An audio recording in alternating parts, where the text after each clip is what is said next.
This is going to be the chest drainage system.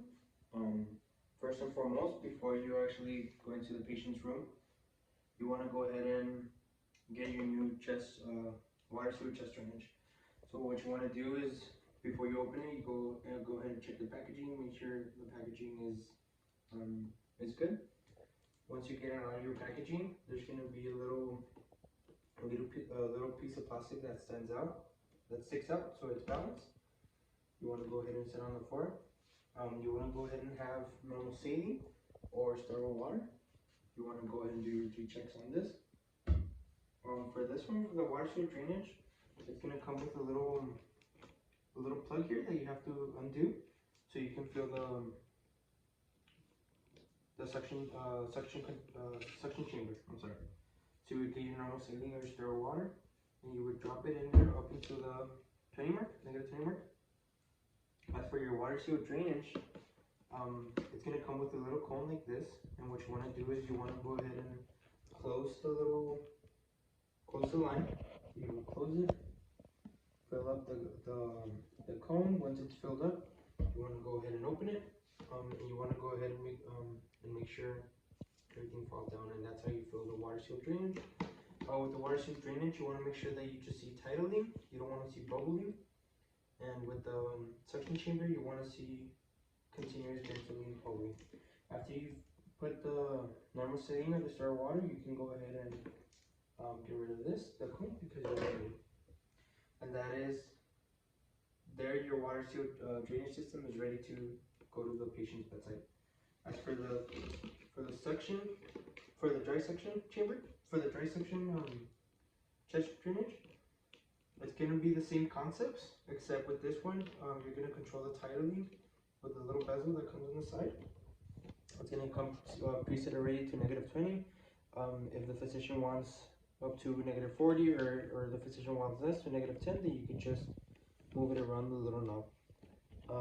For this one is going to come with a little syringe next to it in the back, and the little syringe is going to come already pre-filled, so you want to connect it to the water sewer drainage. It's going to come with a little tube sticking out like this, and you want to go ahead and connect it there, and you want to go ahead and give it the pre-filled syringe. And this one is going to connect directly into the suction system already. Once it's ready, you want to go ahead and take it to the patient's bedside. Now, when you are going to go ahead and be removing the old one and putting on the new one, you want to make sure that this one is on the floor level and not at the heart level. So you want to come in to your patient, you want to go ahead and introduce yourself and let the patient know what you're going to do. You want to wash your hands, you want to put on gloves.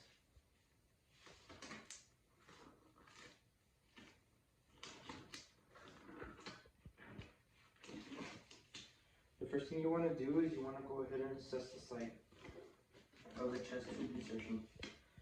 You want to make sure that there's no redness, there's no swelling, there's no the gauze isn't soiled, and if it is soiled, you want to go ahead and, after you put on the new drainage, you want to go ahead and put on a new gauze and new dressing change. If you come to the patient's room and you start seeing bubbling in the water seal chamber, you need to detect for the leak. So the way you detect for a leak is you want to get two little clamps, and what you want to do is, as close as you can to the patient without pulling too much on the chest tube, you want to go ahead and get a clamp there, clamp it a little. You then want to clamp here, and then down. You go all the way down. You know when you found the leak is in between the two clamps, when the bubbling in the water seal stops. So for example, if it was right here, then the leakage would be right here. If it is in the chest tube, you want to go ahead and call your physician and tell the physician that the patient needs a new chest tube insertion.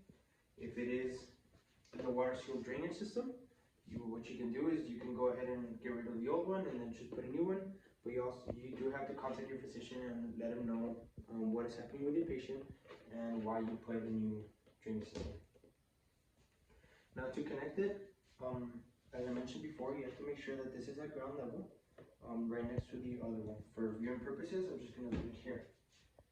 What you want to do is that you want to go ahead and this is going to be taped up to the old drainage. It's going to have tape here. So what you want to do is you want to go ahead and remove the tape first, and then you turn off the suction. You turn off the suction, and you want to go ahead and you pinch the chest tube. Once you pinch the chest tube, you disconnect the old suction system, and you put on the new suction system. Once it is connected, you want to go ahead and remove the suction line from the old system and connect it to the new system. Once it's connected, you want to go ahead and turn on the suction.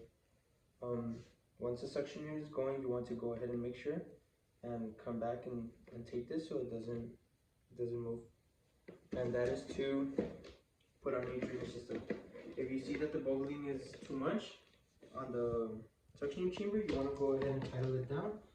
For the water sealed drainage system, it's going to come in the little tubing that connects to the suction. You just want to tighten it here, and you want to get gentle bubbling.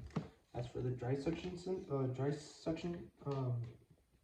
drainage system, the titling can go up or down in a little bezel that's to the side.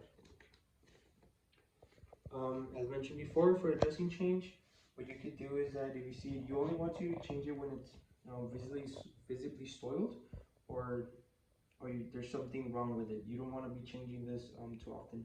But what you want to do is that you want to go ahead and with a little alcohol pad, you remove the corners. You go ahead and get yourself a new sterile gauze. You place it on the side, and then you just remove this one, and then put the new sterile gauze in there. And you just make sure to tape the four corners, or you can just tape the whole gauze, and that's how you do a dressing change.